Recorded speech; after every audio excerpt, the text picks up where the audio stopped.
it is not, we should not have to wait for the press, the protest of the collective guilt to reach us, that we recognize that the problem is neither Black nor is it necessarily one of policing. Rather, it strikes at the core of our very being, and it has a name, self-worth. We must conclude that not only Black, but Hispanic and Native Americans, and yes, police, all lives matter. And if Black and Hispanic and Asian and police and Native Americans' lives matter, then we might just conclude that they matter enough that we demand that the abysmal dropout rate affecting persons of colors in schools, both locally and nationally, should matter. If these lives matter, we would hold our schools accountable and in the process hold teachers and parents accountable and hold communities accountable. We would recognize that absent education and training, these youths are essentially dead on arrival. And we'd insist that our kids, our future, that failure is just not an option. That is indeed, if they mattered.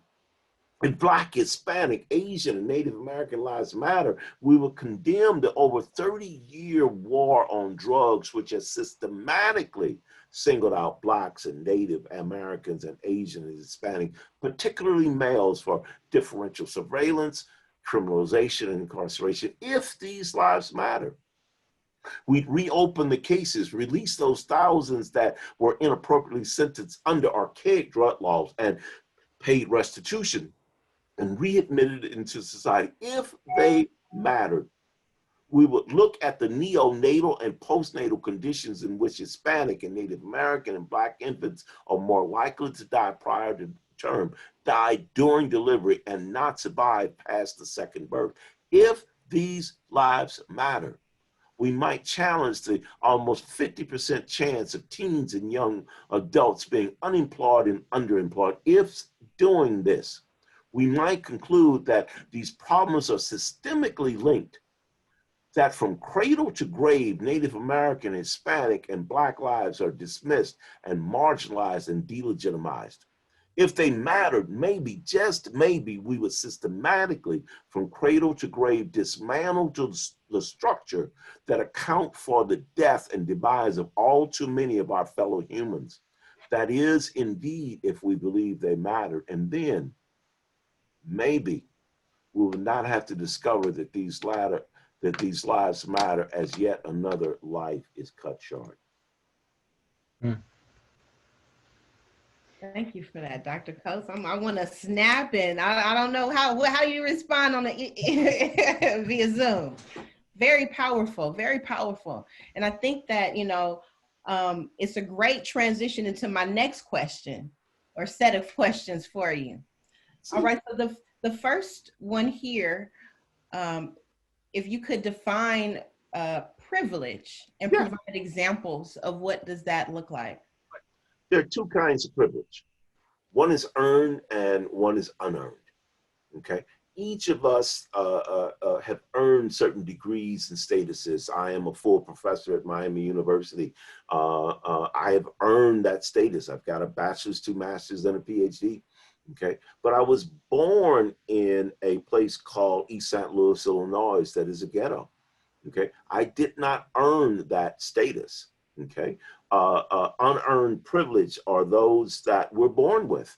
Okay, it's nothing to be guilty about or ashamed about. I mean, no one chooses who they get to be born with. Okay, but unearned privilege are those privileges that, let me give you a case in point. Recently, I have a 21-year-old son. He actually goes here to Miami University. I just had to have a conversation with him. It's called The Conversation. The conversation, when, not if, but when he gets stopped by police, that he should keep his hands where they can be seen and don't make any quick movements, that he should say yes, sir, and no, sir, and so all kinds of humility and deference. None of my white colleagues who also have kids who are 21 years old have had to have that kind of conversation with them. Native American women have a conversation with their daughters. And by the way, they're gynecologists. And they don't ask the question, what am I going to do if my daughter gets raped? They ask, what are we going to do when she gets raped? You see, children born into privilege take these things for granted. They don't have to set up guards. They don't have to live in a constant sense of fear, all right, that their child is going to be raped or that their child is going to be killed, all right, before they get to school. All right, that's what privilege looks like, okay? These unearned privileges. Wow, all right. Well, next question, building off of that one, really define systemic racism. That's a good one, okay? All right. Many people spend a lot of time trying to change people's beliefs. We have a whole cottage industry that's coming in on diversity and inclusion, and we want to have some difficult conversations about difference. It reminds me as a kid growing up in East St. Louis, where the Baptist preachers would come through once a year during the revivals, okay? And we'd have preaching hellfire and damnation. Everybody's going to hell, okay? Unless you change from your evil ways. Well, we have these cottage industries that come around campuses and telling people, you're racist, you're racist, you're racist. Okay, and unless we learn how to talk to each other and take these implicit bias tests, so forth and so on, that you're going to hell in a handbasket. We've been having these difficult conversations for now at least 50 years. And we have not addressed the systemic nature of race. We've been dealing with the behavioral components of race and racism. Racism is a system, okay? It's a system that is perpetuated, and by the way, started in 1492. You know, but by the way, it's a system that perpetuates two, let's say, myths. Okay, one myth is in 1492, Columbus sailed the blue and discovered this world and Arawakian Indians. Okay, well, that myth is a lie. Okay, all right. 1492, Christopher Columbus was hopelessly lost. Okay, all right. He's trying to find India. He's trying to find a short route to the trade routes. Okay, all right. Hopelessly lost, he comes across the Americas. Anybody that looks at a globe knows that, you know what, we're nowhere near India. So, I mean, that lets you know how lost he was, okay? All right? And he comes across these people known as the Arawaks, okay? Which is defined as the people, okay? All right? And he addressed them, said, oh, you're Indians. He said, no, we're Arawaks. They said, no, you're Indians. He said, no, we're not Indians, okay? We are the people, okay? All right. And from that encounter, the myth of the noble savage comes into being.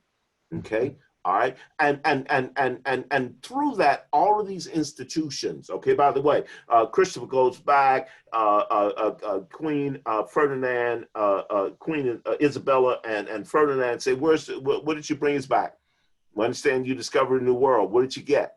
Okay. What did you find? He said, I found a new world with some beautiful, and he said, these beautiful people, okay? All right, beautiful people. And they said, but what did you bring us back?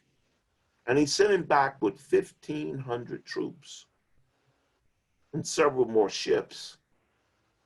And he brought back several thousand Native American slaves and chests full of gold, and systemic racism was born. Systemic racism, by the way, that says that we are the people, Europeans, and you are savages, okay? You are heathens, okay? All right, and it embeds this in political, in social, in economic, all right, structures, okay? It gives norms to these. It creates laws that defines people into groups, okay? All right, systemic racism then becomes these norms and practices and policies that guide us to and justify a racist system, okay? All right, a racist system, by the way, racism being power plus discrimination. Okay, and it embeds within these structures, our institutions, our schools, our churches, yes, our police systems, our economic systems, our housing systems, all of our institutions, we embed in them these racist values and structures. Let me leave you with this one. I know I'm talking to some church groups, but they'll forgive me, hopefully. Every group known to man created religion. And in the creation of those religion, they have a depiction of God where God looks like them.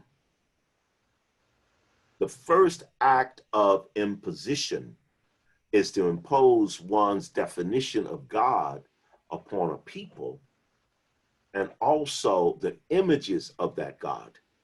Okay? I raise that because I grew up looking at a blue-eyed, blonde-haired Jesus. Okay? All right? Guess what? I learned that someone coming out of that portion of the world could not have been blue-eyed or blonde-haired. Okay? All right? Would have had to have skin complexion, okay, based upon much hotter climate and much coarser hair. Okay? All right? Wouldn't have been blonde-haired, blue-eyed, but this image of God and of Christ, all right, is part of systemic racism.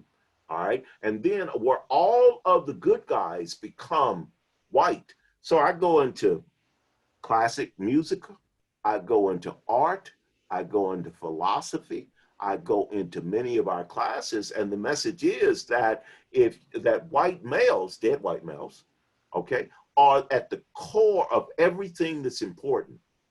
And all these other people are marginalized and minimized. That's systemic racism. All right. Thank you, Dr. Coates. You highlighted some of what the following questions we were going to ask. And I do think it is important that you share how, or the reach of systemic racism, right, both historically and across different systems and structures. And even in that last bit, highlighting how systemic racism plays out in liberal arts, right, which is something very important for us to think about that we may not see or know how to see or overlook. Could you give us a sense of how the U.S. compares to the rest of the world in terms of systemic racism? Let's go back again, a little bit of history, okay? Europeans in this colonial conquest mode, imperialism, right? Particularly the French, the Germans, the French, the English, and the Spaniards, okay? Settled this place called America first, all right, okay? And in the process, they had to define everybody that was not them as other, all right? So the Spanish, the French, and the English defined the Native Americans that they found as savages, okay? And began the extermination of them, all right? Then they brought in Africans, again, another group of savages. By the way, then they left the Americas. Oh, let me back up. The English, before they colonized the Americas, they colonized Ireland. And the first group of savages that they came across were the Irish, okay? Hence, the first group of forced servants or slaves in the English colonies were the Irish, okay? All right? It was the Catholic Pope, by the way, that said, no, can't do this to the Irish. They're ours, okay? And we'll go to war over them, all right? Europeans then discovered that, wow, coming into the Americas to colonize was extremely expensive, okay? People rebel like America. They rebel like the slaves in Haiti. They could not control these colonies with small military forces, all right, and try to colonize. So guess what they did? All right, they went into and by the way, and bring labor, okay, and try to do the research. So they went into Europe. They went into Africa and the Middle East and India. Okay, all right. And what did they do? They brought the same racial structures into these different countries that they colonized. Okay, where at the top of whatever society that they came, they put whites. Okay, all right. And then whatever structure was below that, they just co-opted that. Okay, so you get all of these racialized structures. South African apartheid, you got Australia, you got the same system happening in India, where the British comes in India, and on top of the caste system, they put the British ruling class. Okay, the same thing is happening throughout the Caribbean, Latin America, so forth and so on. So these racialized structures that we're dealing, by the way, the Japanese did the same thing in the colonies that they colonized. Okay, it's an aspect of imperialism where part of this structure is to create a system of us versus them, and I put myself as a racialized caste group above all other groups. And that, by the way, across all of the institutions, and that, by the way, is how it becomes systemic, but also it takes on a life of its own. Excellent, thank you. Follow-up question to that. After the invasion and the seizure and the co-optation, then what happens? What are the sort of indoctrination practices that teach or instill racism and racist beliefs and practices? Again, in first of all, in our schools, I mean, think about something. Again, we've already mentioned all the classics, the art. If I say classical art, classical music, if I say who are the great mathematicians, I say who are the great philosophers. If I say who made all the inventions in technology, if I talk about biology and the biological greats, okay, all of these point to Europe, okay, and most of them point to European males, okay. All right. By the way, the whole history of whole continents from India and China and Africa are totally wiped away. Okay. All right. We discover them almost by accidents. All right. And then, by the way, and then we want to have conversations in about diversity. Okay, and we have that over here in this one little unit over here, but we got all these other courses that there's been no diversity. Okay, it's been stripped from. The message, by the way, of the average student coming through school is, in science, it's whites and white males. In music, great musicians, it's whites and white males. Great art, it's white and white males. Great philosophers, it's white and white males, okay? Great biologists, it's white and white males, okay? Great chemist is white and white males, okay? By the way, it's like nobody else has done anything, okay? Yet we know the mathematical system did not derive among the Europeans. We know that biology did not derive among the Europeans. We know that geometry and algebra did not derive among the Europeans. Okay, we know that these comes out of Egypt. Okay, and China. Okay, and we also know that Egypt is not this white face that we've tried to present in Hollywood. Okay, Egypt is in Africa, and these are Africans. Okay, we want to try to define them as not big. You know, it's like saying that the Greeks are not European. Okay, you know, everybody in Europe are Europeans except the Greek. Okay, by the way, everybody in Africa are Africans and Black except for the Egyptians. Okay, how is that so? Okay, how do we get that? All right. This helps to preserve this myth, by the way, because if they were Africans, then we have and Black, then we have to say, wow, they had this great civilization that's so far advanced. All Europe, they couldn't have been Black. They couldn't have been Negroid. Okay. So we preserve these myths. Okay, and it preserves and leaves intact these systems of racial ideas and beliefs and valuation. Thank you. All right, so Dr. Coates, question. How has systemic racism contributed to higher numbers of people of color living at or below the poverty line and disproportionate wealth distribution? Oh, quite so. Look, we've had, if you do a search on the internet, Google search on the internet, and say racial violence or race riots, okay, you'll find that we had the first race riots in this country in the 1600s. And from the 1600s, by the way, up to around 1940, 1950, all the race riots, or 99% of the race riots, are whites rioting against blacks. Okay, in places like Rosewood, Tulsa, Oklahoma, East St. Louis, Illinois, Philadelphia, New York City, Harlem, Cincinnati, even in Oakland. Okay, all right, Texas, all right, and what are they rioting against? Okay, they're rioting against, and they're rioting against blacks and Asian, Native American. Why are they rioting?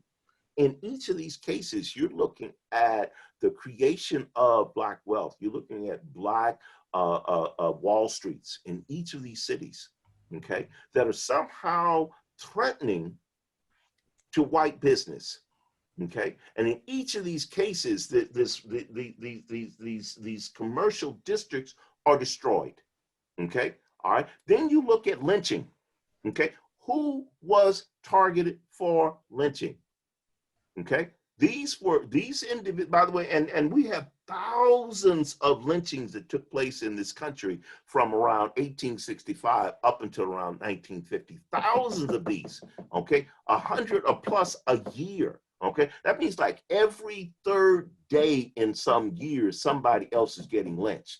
Okay, and people saying Black Lives Matter. Okay, this, by the way, Black Lives Matter did not just start in this current year. Okay, or 12 years ago. It goes all the way back. Okay, all right, and who are these blacks?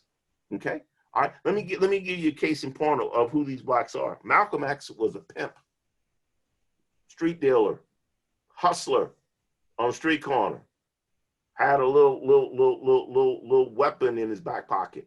He thought he was bad. Okay, all right. He wasn't nothing. Okay, they busted him on white slavery charges, taking white women across state lines for illicit purposes. Okay, and a Mann Act, and they put him in jail. By the way, he wouldn't have been arrested for taking black women across state lines for illicit purposes, but that's a whole nother set of issues. Okay, in jail, Malcolm picks up 2 books. Excuse me, Father. He picked up the Quran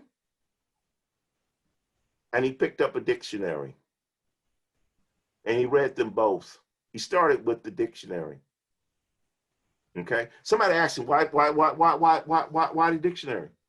He said throughout his life he came across words that he didn't know, and the teachers advised him, when you come across words you don't know, just skip over it, and you'll figure it out in the context of the sentence. Okay. He realized that he didn't figure it out. Okay. After, by the way, he finished the dictionary and he stopped studying the Quran, he also starts reading every book in the library from Aristotle to Spinoza.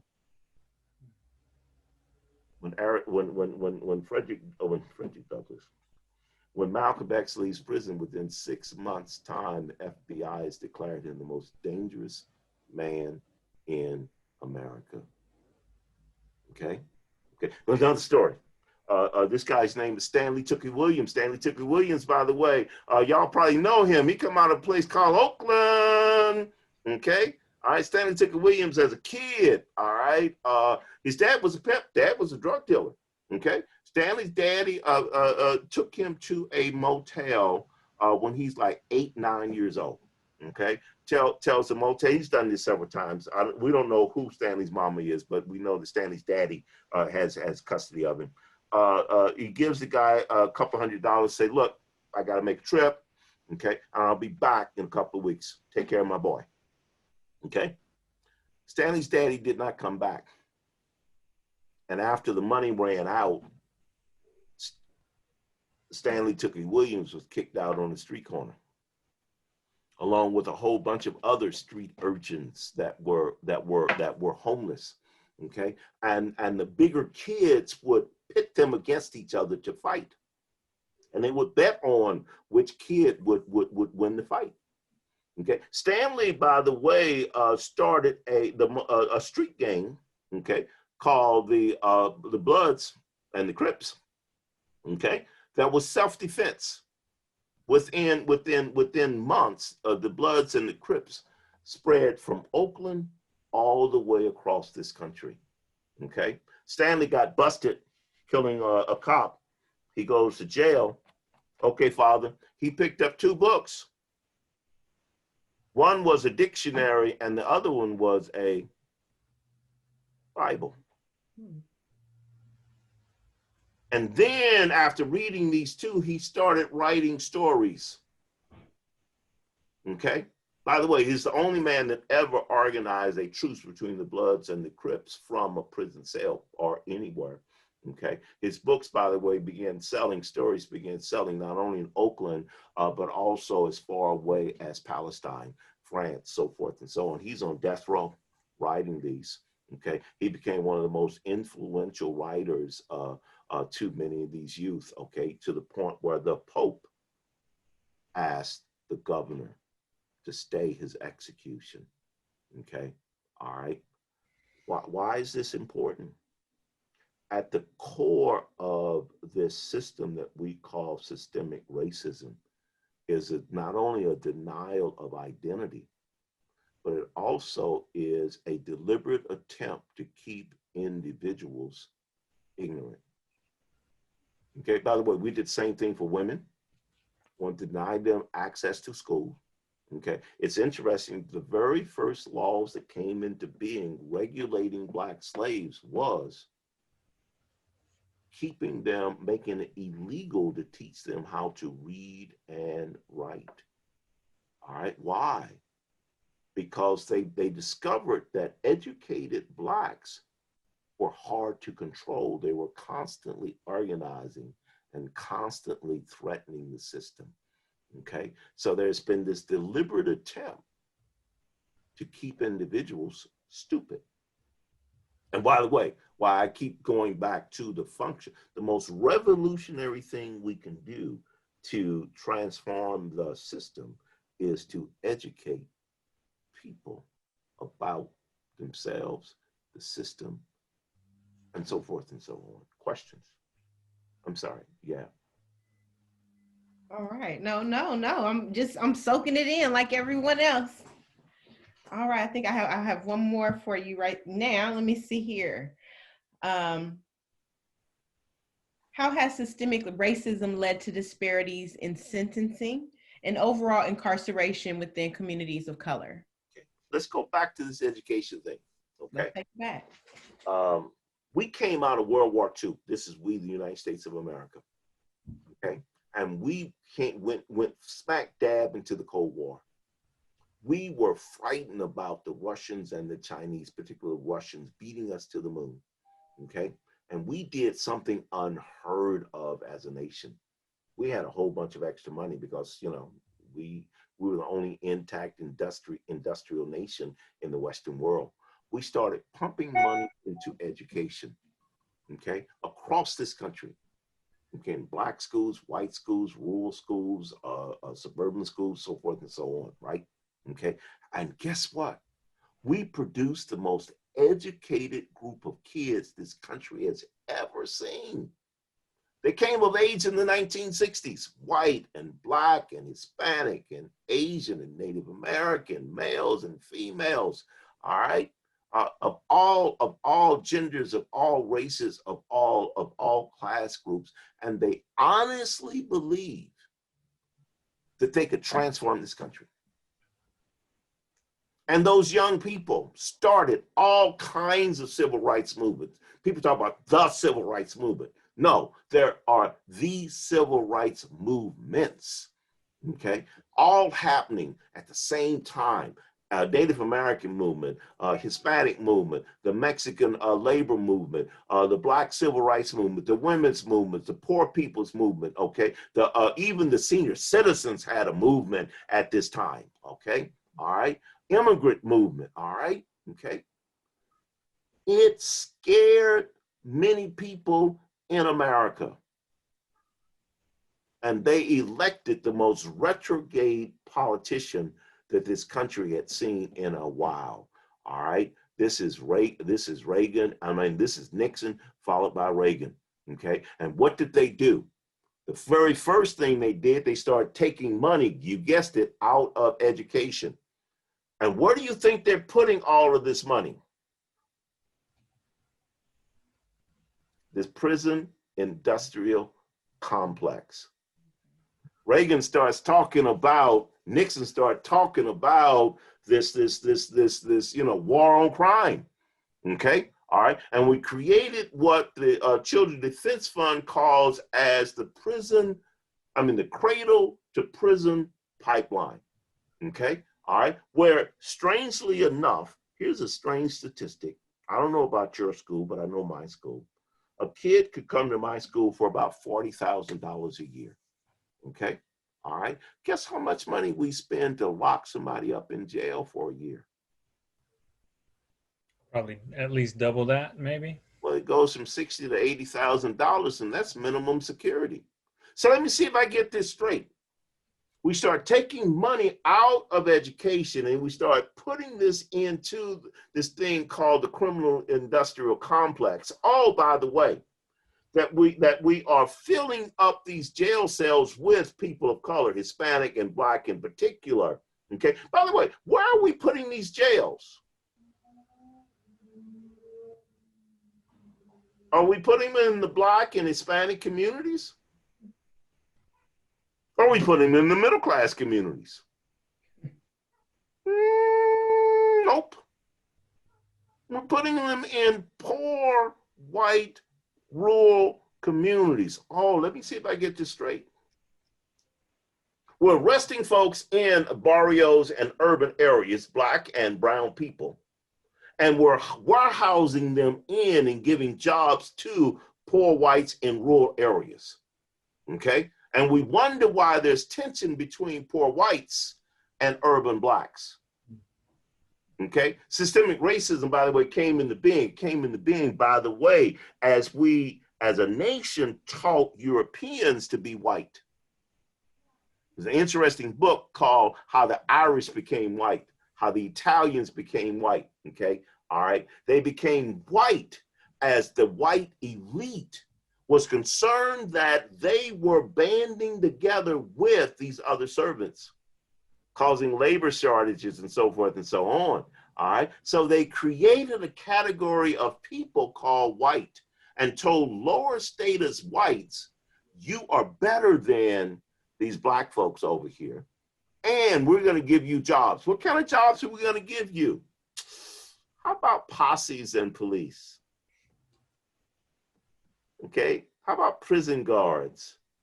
Okay, all the way back then, all the way now, okay? All right, and then, by the way, we have individuals saying, tell you what, we gotta get tough on crime. Let's get tough on crime. And that appeals to a segment of the population who are getting paid because of our stance on tough on crime. That's where the job base is. And we're still pitting one group against the other, okay? Oh, by the way, police officers, we're misusing them, okay? We hire police officers and we tell them, we want you to go to these troubled communities and keep a lid on the problem. Okay, and police officers become, by the way, our conductors on the railroad from the ghetto to the prison cell. Our conductors are the police in the court systems. Okay, all right. By the way, transforming the system means, and last thing, and again, justice. I'm the son of a cop, by the way. Okay, all right. My brother's a state trooper in Illinois. It's a strange thing, and I'm a Vietnam veteran.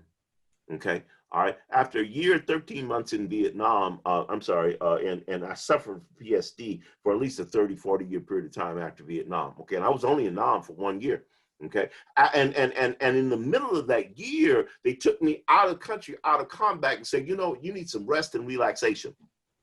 Okay. All right. You go sit in this hotel, drink some drink, look at whatever you want to look at for, 5 days, 6 days, then, you can come back. Okay. All right. Isn't it strange from a justice perspective that we expect for cops to go into combat every day for how long before we give them rest and relaxation? How many years? Okay.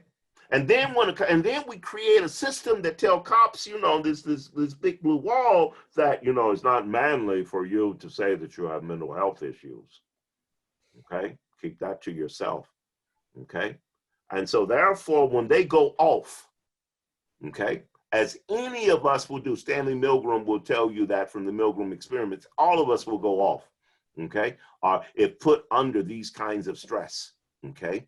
All right. Well, darn, not Stanley Milgram, the prison experiments. Well, darn, Stanford. Well, darn, really? Then we recognize this, then why don't we create the necessary structure that allows police officers to get the help they need versus keep sending them back into combat over and over and over again? Okay, lastly, think about something. Which cops did we send into this combat zone, into our worst neighborhoods? Our best cops? As a reward for being a phenomenally great police officer, we're going to put you in our highest crime-ridden neighborhood. No, don't think so. And what about our teachers? Our best teachers.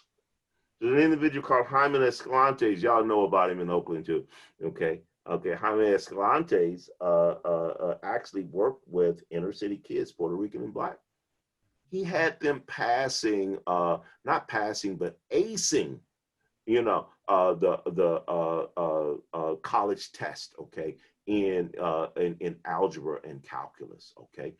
First time it happened, the people at the College Board said, you know, the testing service said, you must have cheated. Okay, so they designed a new test for them and they did the same thing. Okay, said, we don't know how you're doing it, but you're cheating. Okay, they actually created a test and then flew the test and the testers down in a seal. You know, it looked like it was FBI. Okay, had a suitcase and it's handcuffed to their wrist and everything. They go in, administer test, and the same thing. So we don't know how the hell you're doing it, but you're doing something phenomenal. Okay, now you would think. Okay, and they made movies about him standing up. You would think that his colleagues would be all happy about that. Nope. Because everybody's now looking at them and say, why can't you do the same thing? Why don't you also teach these kids? Why aren't they doing the same thing in chemistry? And why aren't they doing it in physics? And why aren't they doing it in literature? And why aren't they doing it in all the other courses? And rather than embrace and him leading educational workshops in that city and across the country, guess what they did to him? They pushed him out of that school district. Okay, and he wound up teaching at a private school. Okay, all right. So this is how this system, and this, by the way, accounts for increased likelihood of failure. Okay, by the way, if you're Black and you're brown and Native American, you have a 30% higher chance of being kicked out of school one time before the 7th grade. Okay, all right. By the way, Black males have almost a 40% chance if they're also coming out of poor districts. Okay, all right. And in my state, and I'm wondering better if you check in your state, the state spends more money on middle-class schools than they do in poor urban schools. And if you look and see where our AP courses are and where our honors courses are, they tend to not be in large numbers in our urban poor neighborhoods. Okay, all right. And by the way, these courses cost a hell of a lot more money. I'm sorry, a heck of a lot more money. Okay, than our standard courses. And so what happens? The cradle to prison pipeline, where the Children Defense Fund said it is more cost efficient, it is cheaper to educate a child than to reform an adult.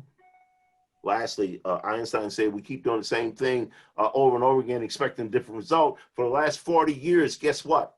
No child left behind has left every child that we know of behind. Okay, All right. And we know that our school systems are failing our students, and we keep blaming the students.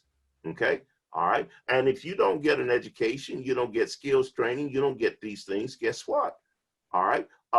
Wealth is not going to accumulate among high dropout rates and high prison population, so forth. So I don't care how many drugs you sell.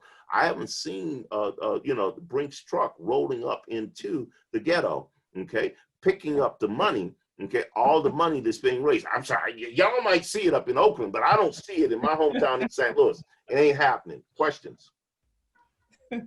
No, it is certainly not happening. Thank you. Oh, okay. Yeah, yeah. Thank you for drawing those connections from the cradle to prison pipeline and disparities in education.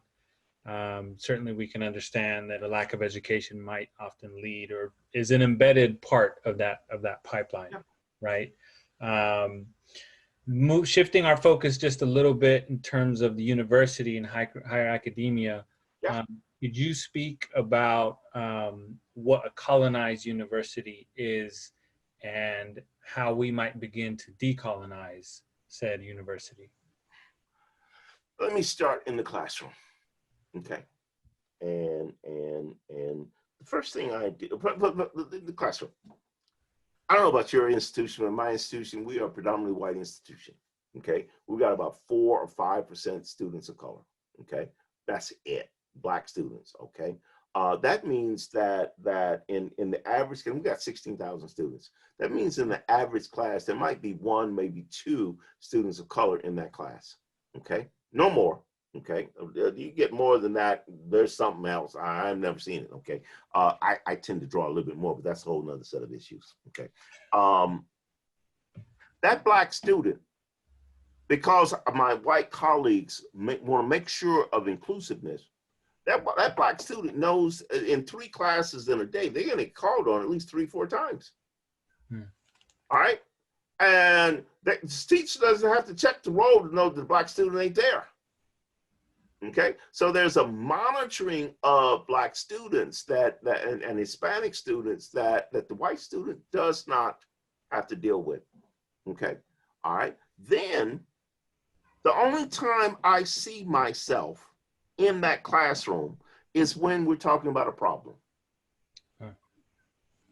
Okay. I'm in a music class, and we're talking about the great musical operas of the world, okay? And not one become Black. All right. I'm sorry, B.B. King's a classical guitar player. I know he is, okay? Okay. All right, why not? Okay, same thing with, if I'm talking about great philosophical systems, Native Americans had no great thinkers.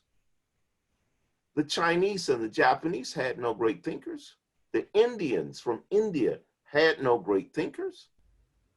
These countries that are thousands of years old had no great thinkers, had no mathematical systems, okay?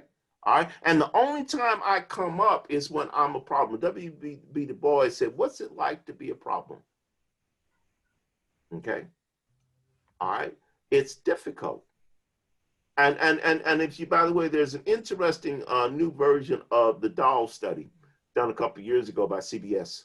Okay, they got little Black kids, 4 or 5 years old, looking at dolls. This is like only 4 or 5 years ago, and they said, what's the cute doll? They picked the white one. What's the ugly doll? They picked the Black one. What's the good doll? They picked the white one. What's the bad doll? They picked the Black one. And then they say, which doll looks like you? And almost in tears, you see the little child say, that one over there, the Black one. This is 4, 5 years old, okay? All right? These traumas that young people are learning at such a young age, they're not learning to dream about flying a rocket to the moon. They're not dreaming about building a skyscraper. They're not dreaming about being president of the United States, okay? All right, they're dreaming about being a thug and a pimp and a whore, all right? And we need to change those conversations, all right? By the way, let me talk about hip hop for a minute. Hip hop started off from the heart. Now, Lauryn Hill says it's all about the chart. So when hip hop came into being, it was a protest movement, music and poetry, spoken word, revolutionary moments here. Okay, Straight Outta Compton is a great movie. I urge everybody to watch. Okay, all right. When the majority of those kids that are listening to this music and buying this music were Black, it had a totally different message. And then when it popped out of the Black community into the wider US community, it got co-opted. Now, by the way, 7 out of 10, 8 out of 10 downloads of hip hop are white males between the ages of 14 and 23. All right. And all of a sudden we go from a protest music and challenging the police and questioning inequities in our society to sexually explicit objectification of Black women and Black men, and the whole thug culture comes into being, okay, all right, as a marketing phenomenon, all right, and the kids get caught up in the middle of this, okay, all right, and they begin seeing themselves as thugs and gangsters. By the way, when college kids, when white and Black are wearing their pants hanging, you know, all right, they are emulating a thug culture. That's the power of this commercial entity. But I got to ask a question. Why aren't young kids trying to be like college kids? Why aren't they the role model? Okay, and what does that say about our colleges? Okay, and the images that we do, and by the way, the reason why we need to decolonize the institution. Okay, lastly, if the only people that are in our justice classes and in our race classes are people of color teaching those classes, and the only people that are teaching our math and our science and our physics are not people of color, then we got a problem. And the message that we're sending is that we will hire these people, but over here, okay? And the message we send our students is that they're marginalized. This is not important, okay? All right, the important stuff's happening over here because this is how you get a job, okay? All right, we need to change that conversation, okay? All right, and talk about social justice in chemistry, social justice in biology, okay? We need to embed critical race and ethnic studies into philosophy and into music and into architecture, okay? So that we're not having these isolated conversations over here, but we're talking about them throughout. By the way, we may talk about environmental racism, okay? We may talk about a just building, okay? How do we, by the way, there was a building program in Charleston, South Carolina, in Charlottesville, okay? They said, look, we've got this community that is becoming dilapidated, it's becoming a ghetto. We want to rehabilitate that community, but we don't want to displace the current residents, okay? So they did something quite novel. They built these condominiums, okay? A couple of hundred of them, all right? And they set aside a certain percentage of them for the original residents. They were not displaced, okay? And they use various government programs and subsidies, okay, to pay the rents for these individuals. So they embedded poor people of color within this middle class, a rehabilitated community, okay? as opposed to displacing them into and pushing them into more marginalized communities. Okay. By the way, that meant that these kids went to middle-class schools. Okay. All right. Had the best education that middle class could accomplish. Okay. All right. That means, and they also got scholarships and so forth and so on. Lastly, let me do one more thing. Okay. There was an interesting guy. He graduated from a college up in New York. Okay. When he was in high school, grade school, most of the people in that community were white immigrants, okay, like Polish and Irish and Italian. When he comes back, he's a multi-millionaire. He goes back to his high school 50 years, 60 years later. Now in this high school class, not high school, but I'm sorry, grade school. Now in this grade school classes, I used to sit right about there. Okay, still in the second, third grade. Okay, all right. He said, "I'll tell you what I'm going to do. Every kid that graduates from high school, that stays out of trouble, doesn't get pregnant, doesn't get anybody pregnant, doesn't get involved in drugs, so forth and so on, that graduates on time, I'm going to give a 4-year all-expense ride to any state university in New York City." Okay. That one cohort of students, 96, 97% of them graduated from high school on time, no trouble, so forth and so on. And of them, over 85% will end up going on and graduating from college. Only one thing changed. These kids had hope. Okay. And he created what I call a pathway to progress. Okay. All right. We've been talking about in terms of pipelines. Okay. And pipelines have leaks. Okay. And they're too darn narrow to start off with. You think about a pipe, you got the pipes going into your homes. Okay. These little small things. Okay. No, we don't need pipes. Okay. We need highways. Okay. All right. Pathways. Okay. Great big, huge boulevards. All right. Okay. And we can't wait till kids get to college to start talking about being in college, because they don't have the background, they don't have the classes, they don't have the skill set. Okay. All right. We need to motivate kids. And this is what colleges need to do, is to help and work and partner with the local high schools and local grade schools to help create these pathways. Okay. All right. And work with them to get the kids up to par. Last thing in terms is recognize every kid should not go to college. And we need to break that myth. Okay. What did you say, Dr. Coates? I said every kid. Look, okay. See, now let me help you out. I've got a second son. Okay. All right. I, as a college professor, told that kid always, like, you are going to go to college. I don't want to go to college. You're going to go to college.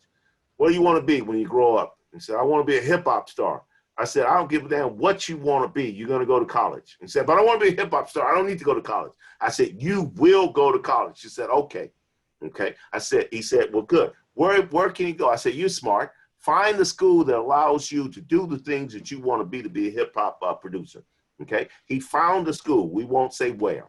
They got him a double major in music and in business. He got a degree. Okay. Graduated in on time. He's on the honors list. I don't know how many times, and then about 6 months after graduation, he said, Dad, I said, what? He said, I can't find a job. I said, hip hop ain't working out for you, is it? He said, he did not, he realizes I've got this strange sense of humor. I said, you need a job, son. You're 22 years old. You got to work.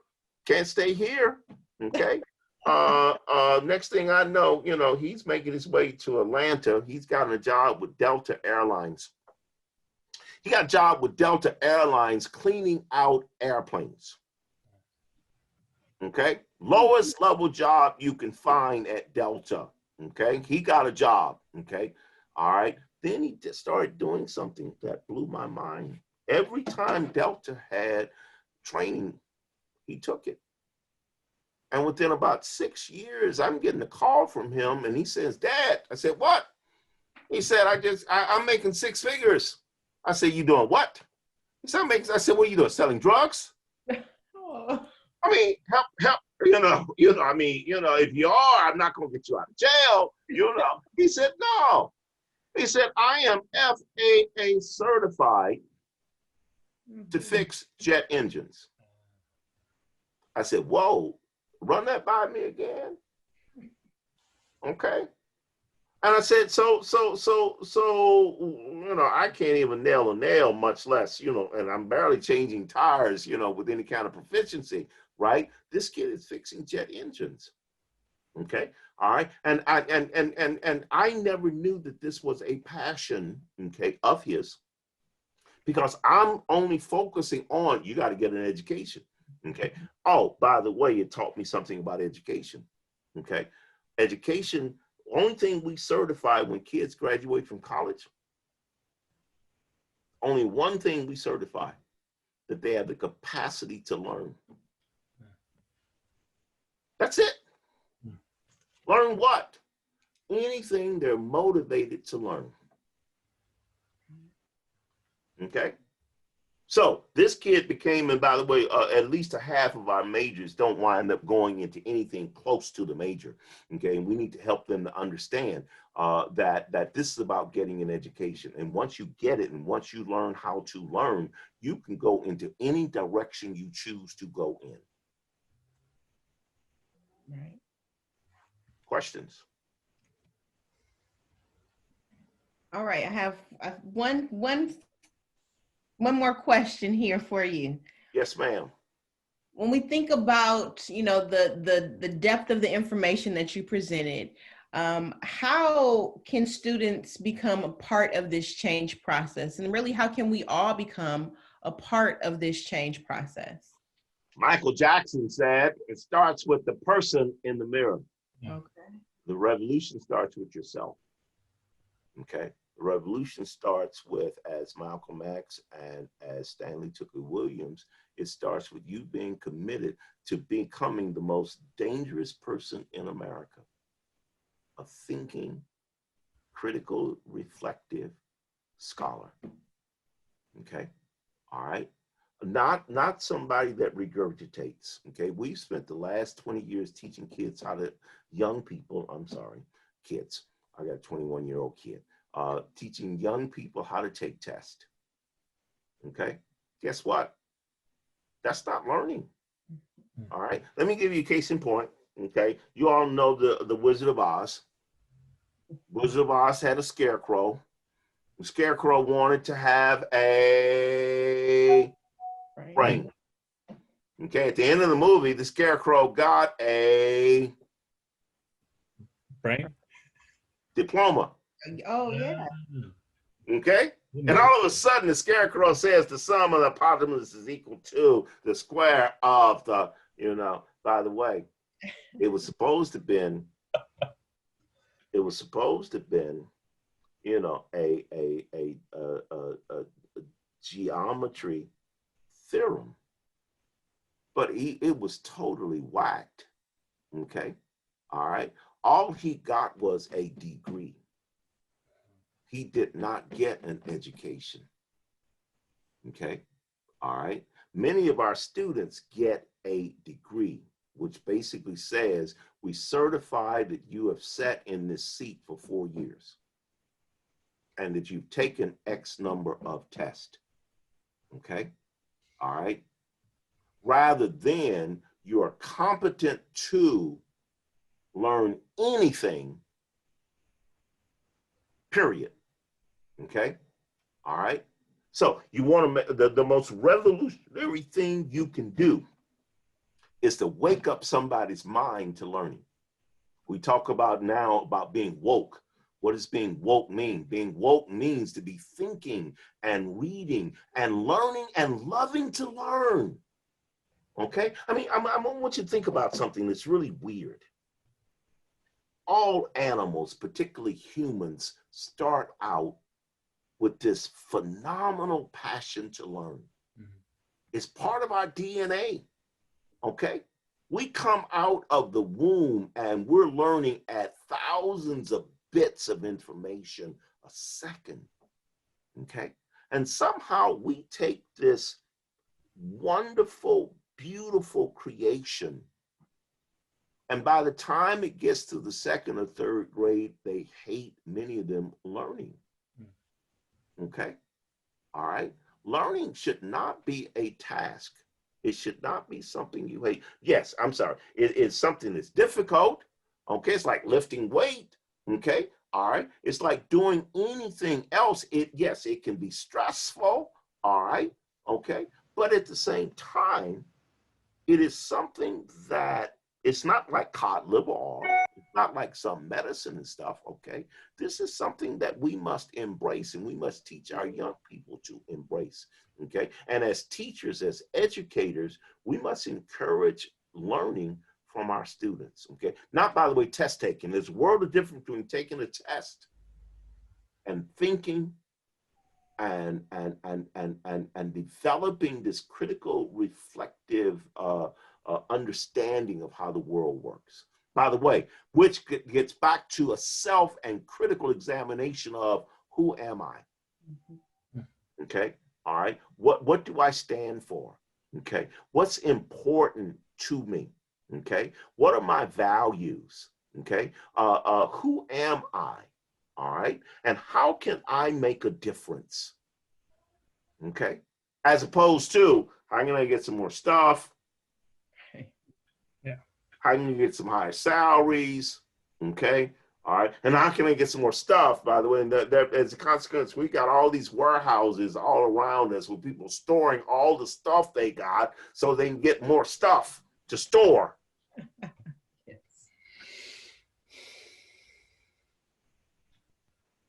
Yeah. Thank you, Dr. Coates. Wonderful, wonderful presentation and questions that you've answered from myself and Dr. Moore.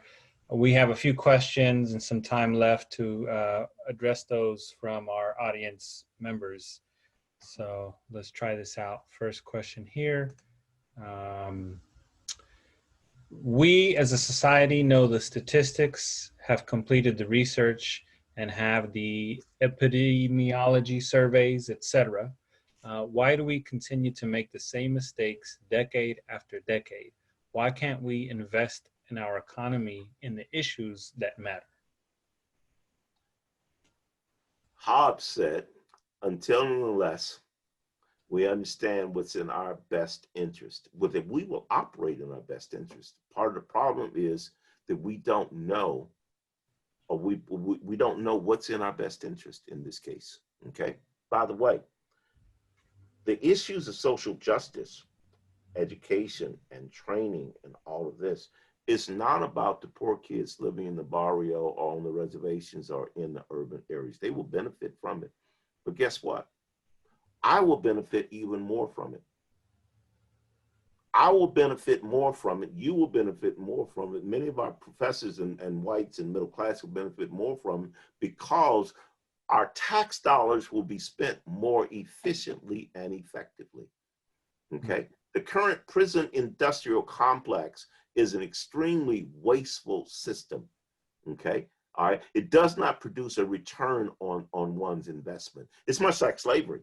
Okay? Slavery was an extremely inefficient, non-profitable system. The economists will tell you the slave, think about something. This country, the poorest areas in this country are where the slaves system dominated. Okay? All right? That should tell you that there was no great abundance of wealth being generated. Okay? Or as my grandmother would say, in order to keep somebody down, I got to stay down there with them. Okay? All right? So as Hobbes would say, many times our problem with the conversation about diversity and inclusion and such is focusing on those people over there as opposed to me. Okay? All right? How do I benefit from their success? Okay? I benefit by having more people paying taxes. As I tell my students, guess what? Okay, I'm pushing you so hard because y'all got to get jobs. Okay, and you got to get good jobs. Okay, because you get good jobs and you'll pay taxes, then I can retire. That's the plan. Okay, all right. If y'all don't get good jobs, then guess what? All right, I'm not going to be able to retire in the style of life that I want to grow accustomed to. Now let's think about the United States of America. Okay, 300 and some million people. Okay, what happens if we maximize, as any other institution, maximize our resources? All our most valuable resources are human beings. Okay, all right. To the extent that we as a society who are competing with all these other countries, okay, and they're trying to do the same thing we are. Okay, all right. They're trying to maximize their resources. Okay, from us as a capitalist society, and I believe in the free market system. Okay, we need consumers. Okay, consumers that can pay for the products. Good. Okay, we need people that are working. Okay, if Pookie and Shanae are working, all right, they're not out here trying to break into my house. Okay, all right, I want you working.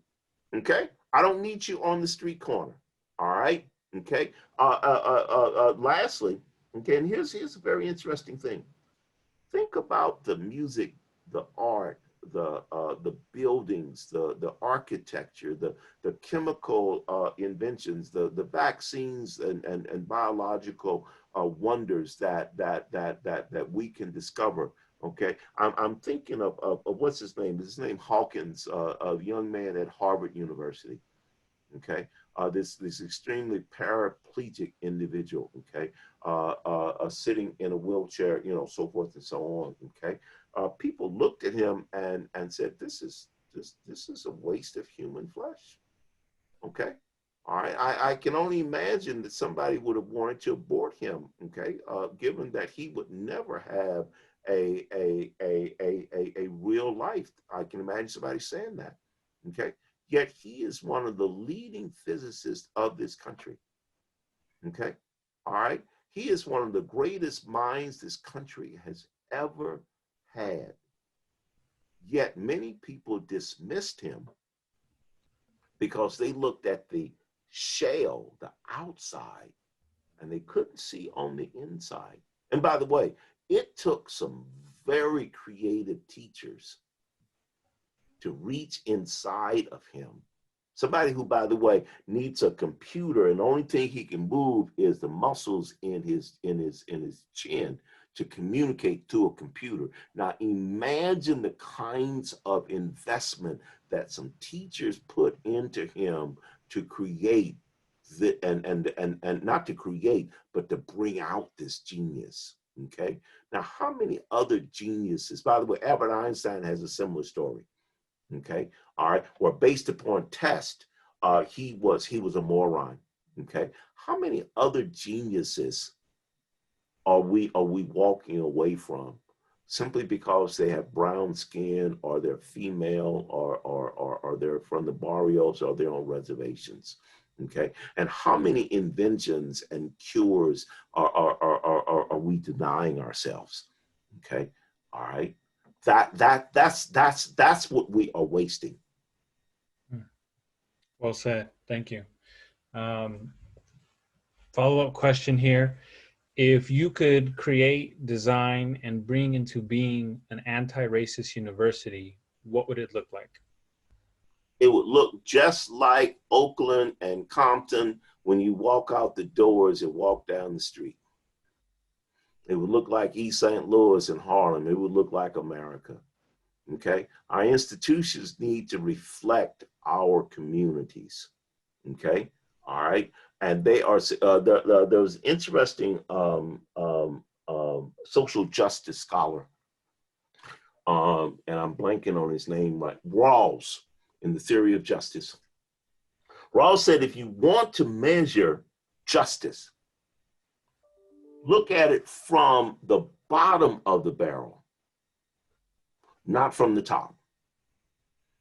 If you want to measure democracy and justice and liberty, do it from the vantage point of those that have the least within our society. You know, the one that says, give me your poor, you're tired, your huddled masses, yearning to breathe free. Okay. All right. Again, I'm a Vietnam veteran. I believe in this thing called democracy and America. Okay. All right. And I believe in the dream, the American dream. Okay. I want all of our kids to be able to have that dream. That's what it would look like. Okay. Okay. All right. And our institutions would be, we would call teachers, not teachers, but dream makers and dream merchants. Okay. All right. Because they would facilitate our children dreaming. Okay. By the way, I no longer call myself a teacher. Lastly, okay. I can't teach. Okay, I've come to the realization, can't do that. Okay, notion of a teacher, I'm able to pull your head back and pour in this knowledge. Can't do that. My job, by the way, is not to teach you. My job is to motivate you to learn. Okay. All right. That means, by the way, I stopped doing lectures about 20 years ago, and my students hated me for that. You know, I used to stand up. You know, I've got these notes. You know, I've painstakingly taken detailed notes from everything I assigned them to read.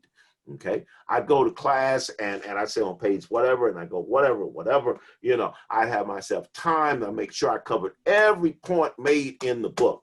Okay, I get to the end of the class and my books look like this. Okay, brand new.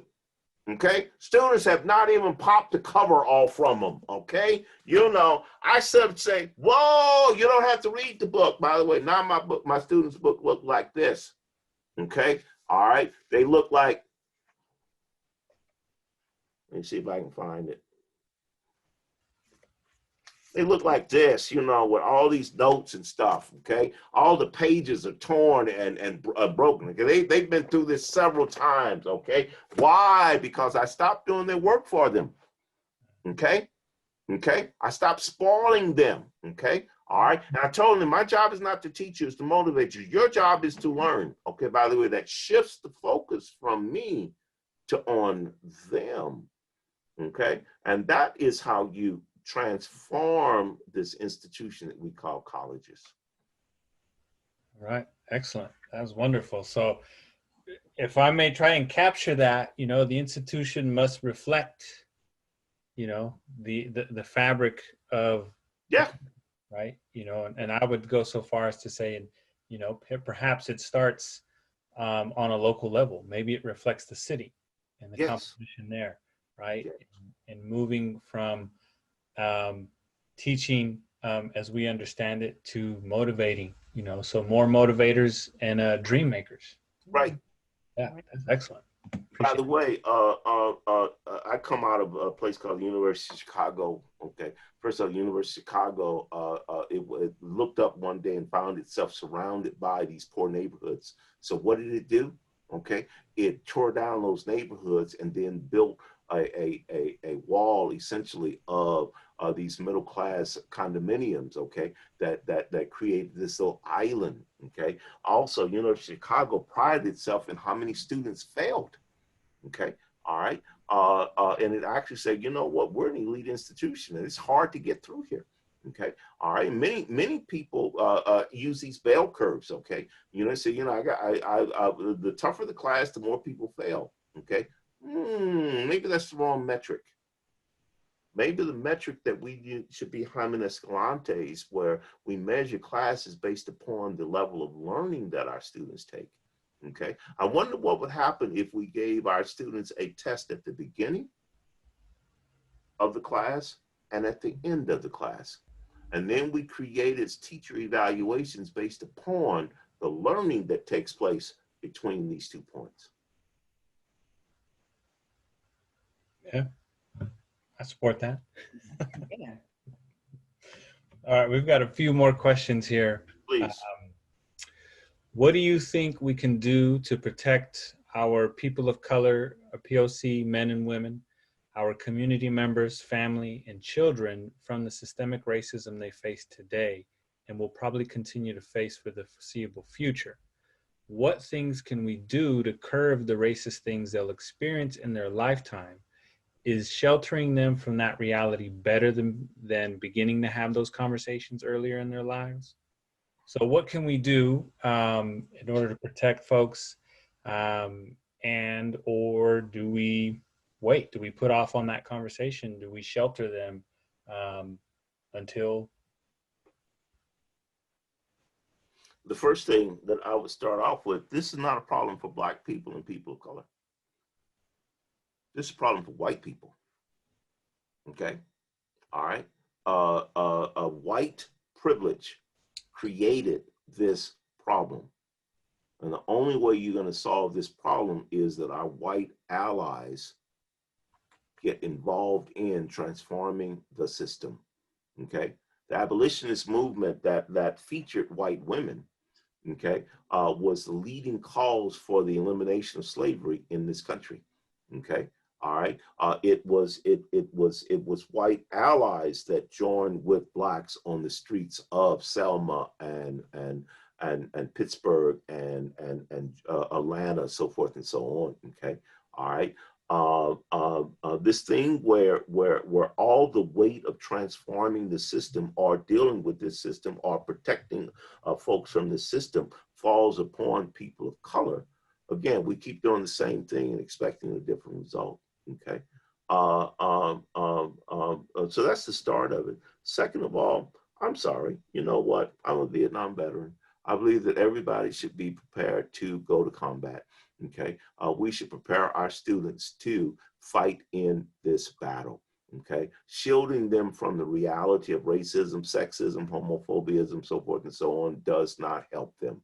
Okay, we need to equip them with the skills and the tools and the weapons, all right, to fight and combat this system.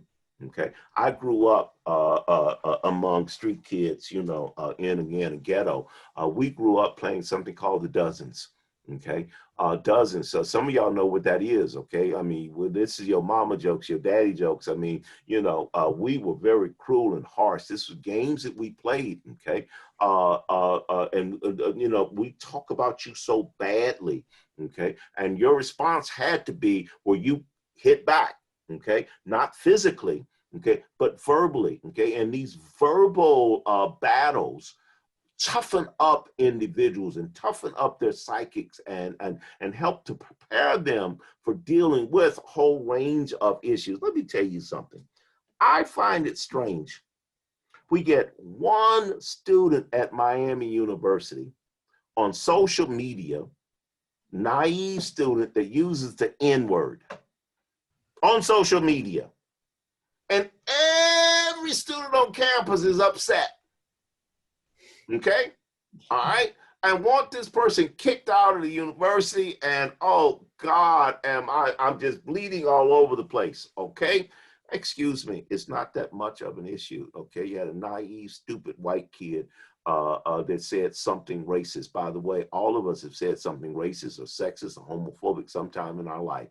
Okay, all right. The fact that this one kid got caught on social media does not dismiss the fact that every last one of these other kids have screwed up. Okay, my Bible tells me that we've all sinned and fallen short of what we should be. Okay, let's recognize that kids are going to make mistakes.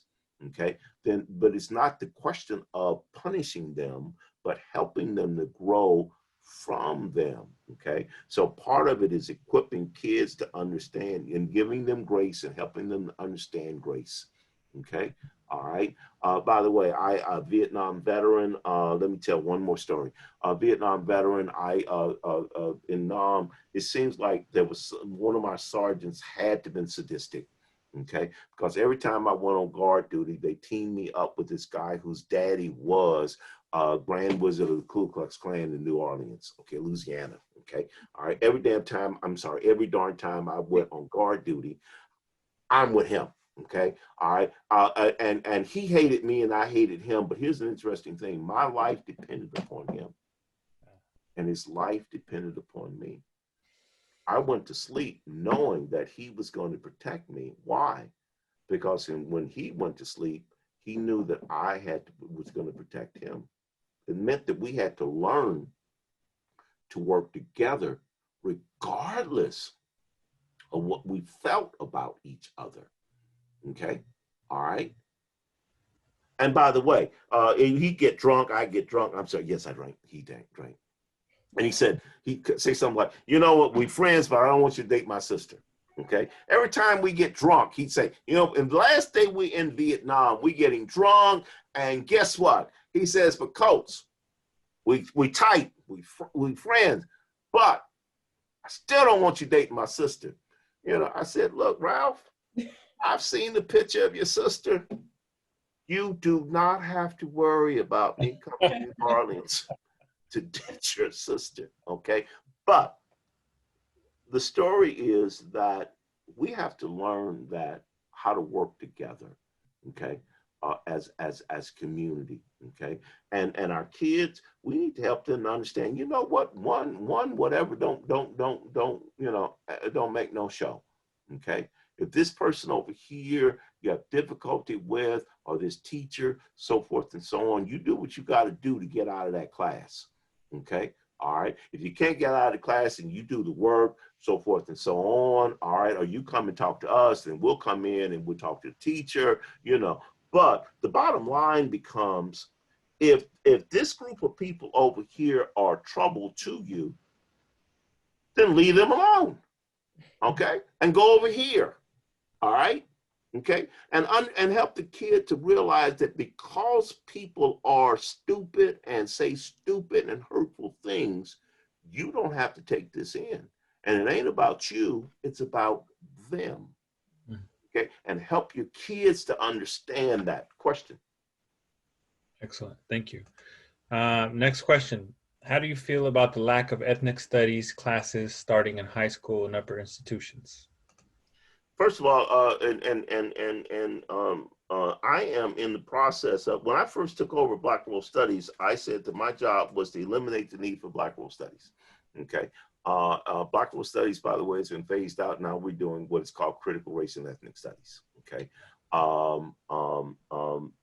firmly believe that ethnic studies should be, the goal of ethnic studies is to phase them out. Let me explain why. Okay. If our histories were inclusive, if our philosophy was inclusive, if our music was inclusive, if our other subjects were inclusive, all right, then you would have ethnic studies embedded in all of these courses. Okay, all right. That is the task of ethnic studies. Not, by the way, to have these islands of ethnic scholars. Okay.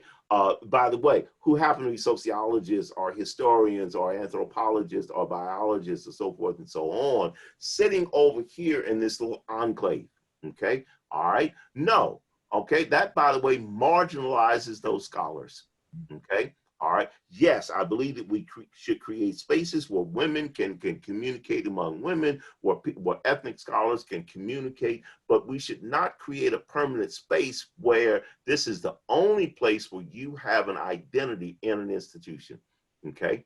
All right, and our white scholars, they need to become culturally competent, okay? All right, and take some of this work and burden off from their faculty of color, who have to teach their courses and also mentor their students, because they are not, well, you know what, I don't understand your problem. Why don't you go talk to these faculty of color over here, okay? They can help you. No, become culturally competent, become sensitive. By the way, if nothing else, become aware of our privilege. And I want my white colleagues to use their privilege as a bridge to students of color. Use that privilege to open doors of knowledge and doors of opportunity and doors for these students of color, okay? And serve as a bridge for them to be successful within your classes. All right, excellent. I want to highlight that point, using privilege, leveraging privilege, right, as a resource. Yes. Right? Excellent. Okay. This is a good follow-up here. I am white and I feel like I have to earn the trust from my students of color every time. It is a reality that has to be. I understand it, and I work hard for that to happen for many years. If you could give just one advice to me, what would you say? I'd say that by the way, I've got a 21-year-old son. Guess what? I'm trying to earn his trust too. Okay. All right. But let me start from here. All right. Trust is, I mean, when you're dealing with not only Black, but also white students and female students, if I'm male, all right, we live in a society that trust is hard to come by. Okay. All right. Trust. Why? What is the purpose of this trust? Okay. By the way, you build this trust by, you know what? I'm going to embed you into my class. Okay. All right. I'm not going to treat you as an isolated case. All right. I'm going to do some extra work if I'm teaching chemistry to find me some Black and female chemists that have done some marvelous things here. Okay. I'm going to find me, if I'm teaching philosophy, I'm going to find me some Ghanaian and some Etruscan and some Nigerian philosophers, or I'm going to find me some some philosophers out of Beijing. Okay. Or I'm going to find me some philosophers out of the Caribbean. Okay. I'm going to embed those within my class. By the way, I'm not going to do this. Here's an interesting notion. We believe that writing is important. We believe that critical thinking is important. We believe that research is important, and we embed this across our courses. Okay. Why is it that we don't believe that ethnic studies and race and social justice are critically important? We say they are, then why aren't they embedded throughout? Okay. All right. And by the way, in biology or in epidemiology, I could talk about lax. Okay. This woman who in the 1950s, 1960s, they took her cancer cells, Black woman. Okay. And her cancer cells, long after she's dead, these cancer cells are constantly reproducing themselves, and hundreds of research projects came about because of these cells. Okay. All right. Why can't we make these things centered to our classes? Okay. All right. And by the way, in the process, I demonstrate that this thing called trust is not something I'm doing for performance. Okay. All right. That I'm actually committed to this issue of diversity. Okay. And I make it part and parcel to everything that I do, as opposed to something I'm doing just to win your trust. By the way, think about dating. Okay. If the only reason why I'm doing something is because, you know, I want to impress you to do this date thing, most of the people I know will set up and saying, you know, you're not really serious about this, are you? Okay. No, you got an ulterior motive here. You know what I'm talking about, Freddy? Oh, I know what you're talking about. Uh-huh. And Talia sitting up and say, yeah, I know what you're talking about too. Yeah, you know, and some of the audience says, yeah, we know about that, you know. All right. That's great. That's an excellent analogy. Excellent. Be genuine, be sincere. Yeah. And also don't date your students while we're on the Oh, topic. heck no. Okay. Grandpa used to say you don't. No, I can't say that. I know what he said. Yeah. Something about you don't do what you got to eat. But anyway, you know, leave it alone. Yeah. Okay. All right. Is the father still there? Okay. Okay. All right. This can be our last question here. What are your thoughts about the recent and past stories of people claiming to be a person of color, benefits, and then are found out not to be a person of color, i.e. the teaching assistant at Wisconsin? Oh, you're talking about the teaching. I thought you were talking about the full professor at I forgot what university been faking being Black, a Black female for like 20 years teaching Africa. Oh, George Washington University. It's George Washington, George Mason. Okay. Look, here's the thing. Okay. Appropriation of someone else's identity, culture, is a form of theft. Okay. All right. And when you are stealing somebody else's culture for the primary purpose of enriching yourself, all right, and enriching your identity, okay, so that you can make money off from the pain and suffering of somebody else. That's the same kind of stuff that goes all the way back to slavery, where individuals benefited from the labor and the blood, sweat, and tears, okay, of these people. It's much like you want the crop, but you don't want to plow the fields.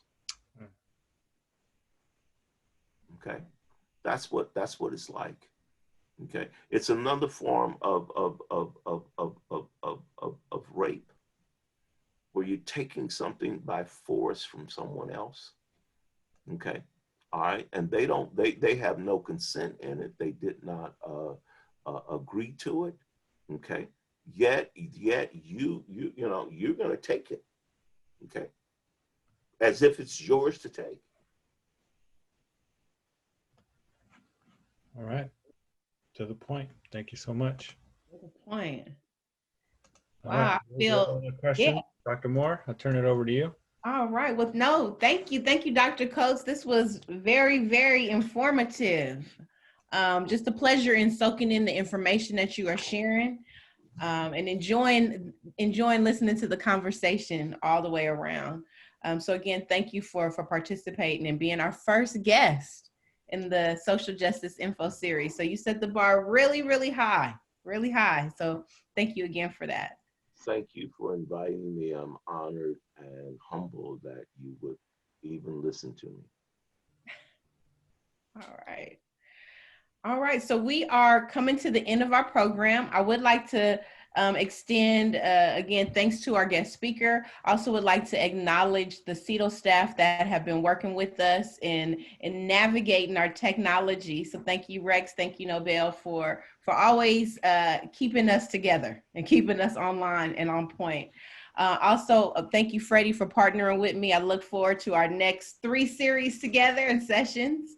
And to all my students and faculty who attended and are in support of the initiatives taken by the university and our joint efforts together and bringing this much needed information to the forefront and to our university.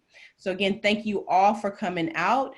And I look forward to seeing you at our next session taking place October 1st. Again, same time, 4 to 6 p.m., same link. Go ahead and check out the invite Eventbrite link if you haven't already registered for that. And again, thank you all. Have a good evening. All right. Good night. Good night.